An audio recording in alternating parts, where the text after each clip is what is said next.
दोस्तों, इस वीडियो में हम कुछ ऐसे क्रिमिनल्स के बारे में जिक्र करेंगे जिनके सर की कीमत करोड़ों में है। अगर आप पुरसकून ज़िंदगी गुजारना चाहते हैं तो आपका इन अंडरवर्ल्ड लोगों और क्रिमिनल्स के साथ वास्ता ना ही पड़े तो अच्छा है। इन क्रिमिनल्स के दिमाग इतने तेज़ होते हैं कि ये अपने वेपन और राब्तों की वजह से कभी पुलिस के हाथ नहीं आते। तो चलते हैं अपनी वीडियो की जानिब। नंबर 10, लियोनिड मिनेन नामी ये शख्स यूक्रेनी में पैदा हुआ।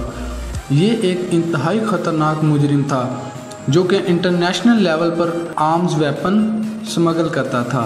ये 1970 में इसराइल चला गया। मिनेन 1992 से वेपन्स के गैर कानूनी मामलात वेस्ट अफ्रीकन के साथ थे। इसने वेपन्स के साथ साथ ड्रग्स, अल्कोहल, जिस्म फरोशी का बिजनेस भी स्टार्ट कर दिया था। इसके ऊपर कत्ल के मुकदमे भी दर्ज थे, लेकिन इसको इटली की पुलिस ने अरेस्ट कर लिया था। नंबर 9, जोसेफ कोनी। दोस्तों, इस आदमी का शुमार दुनिया के खतरनाक मुजरिमों में किया जाता है। गुरिल्ला ग्रुप का ये लीडर है। ये ग्रुप शुरू से ही युगांडा और कोलंबो में काम करता आ रहा है। इसके जुराइम पेशा ज़िंदगी में छोटे बच्चों को अगवा करके गैंगस्टर बनाना है ताकि ये इसकी बनाई हुई आर्मी का हिस्सा बन सकें। इस मुल्क में कोई भी क्राइम हो तो इसका जिम्मेदार इस गैंग को ही माना जाता है। एक अंदाजे के मुताबिक इसकी आर्मी कम होकर 100 के करीब रह गई है। Number 8, Ismael Zambada Garcia. दोस्तों, मैक्सिको के इस गैंगस्टर के नाम से हर कोई वाकिफ है और हर कोई इससे बहुत ही डरता है। तमाम जुराइम पेशा वारदात का इसको बादशाह कहा जाता है। अलमायो के नाम से जाने जाने वाले ये शख्स पूरी दुनिया में मंशियात बेचता था। इसने अपनी जुराइम पेशा ज़िंदगी का आगाज़ मैक्सिको ही से किया और इसके राब्ते इतने मजबूत हैं कि ये आज तक नहीं पकड़ा गया। इसके सर की कीमत $5 मिलियन है।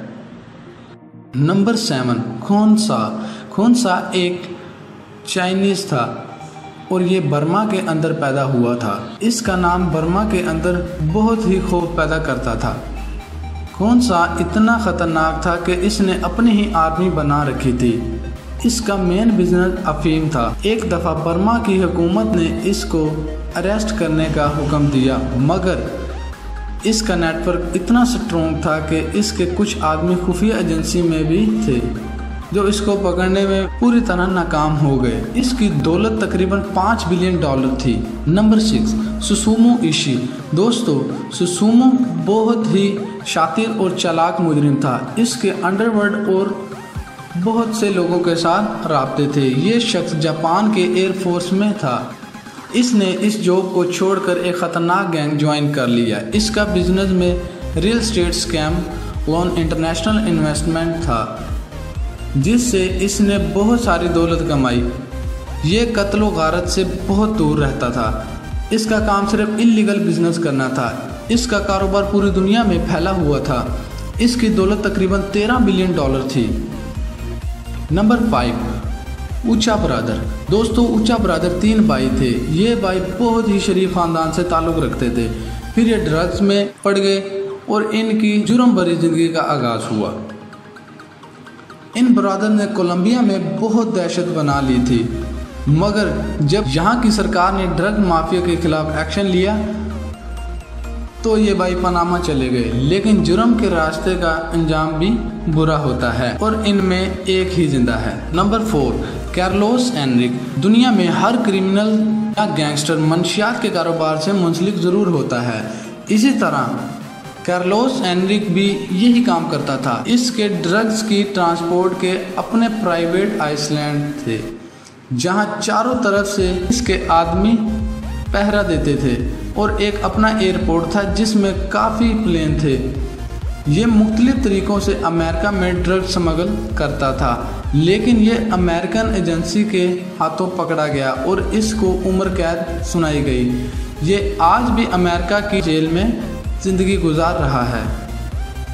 Number 3, एमानुल Zawahiri. दोस्तों, ये शख्स दुनिया की सबसे पुरअसरार और ख़तरनाक तंजीम अल-कायदा का लीडर है।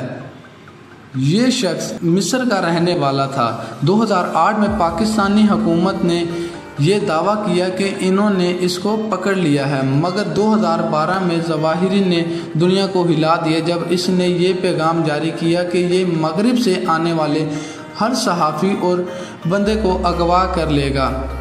अमेरिका ने इसका पता बताने के लिए 25 मिलियन का इनाम भी रखा था। नंबर 2, दाऊद इब्राहिम। दाऊद इब्राहिम इस दुनिया में मोस्ट वांटेड क्रिमिनल की लिस्ट में दूसरे नंबर पर है। ये शख्स पुलिस से बचने के लिए 11 मुख्तलिफ नामों का इस्तेमाल करता है।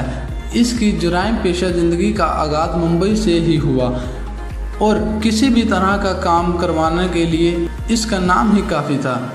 इसका नेटवर्क इतना मजबूत है कि ये आज तक नहीं पकड़ा गया। इसके बिजनेस में बत्ताखोरी, ड्रग्स, कत्ल, किडनैपिंग, कब्जे करवाना शामिल था। इसके अलावा इसने क्रिकेट और बॉलीवुड से भी बहुत पैसा कमाया। Number 1, Pablo Escobar. दुनिया का हर मुजरिम इसके नाम से वाकिफ था। ये शख्स दुनिया की क्रिमिनल लिस्ट में पहले नंबर पर आता है। ये एक गरीब घर में पैदा हुआ था, मगर इसने जुर्म की दुनिया को अपना रास्ता बनाया। इस शख्स ने इतनी तेजी से अपना नाम और काम बढ़ाया कि ये दुनिया की 90% ड्रग्स को कंट्रोल करता था। ये कोलंबी से अमेरिका 70 टन कोकेन भेजता था। ये शख्स पॉलिटिक्स में भी था। इसने कोलंबिया के 3 प्रेसिडेंट उम्मीदवारों को भी कत्ल करवा दिया था। ये उस वक्त का सबसे अमीर आदमी था। इसका पैसा कैश में था जो एक वेयर हाउस में रखा था। इसने पकड़े जाने से पहले ही खुदकुशी कर ली थी।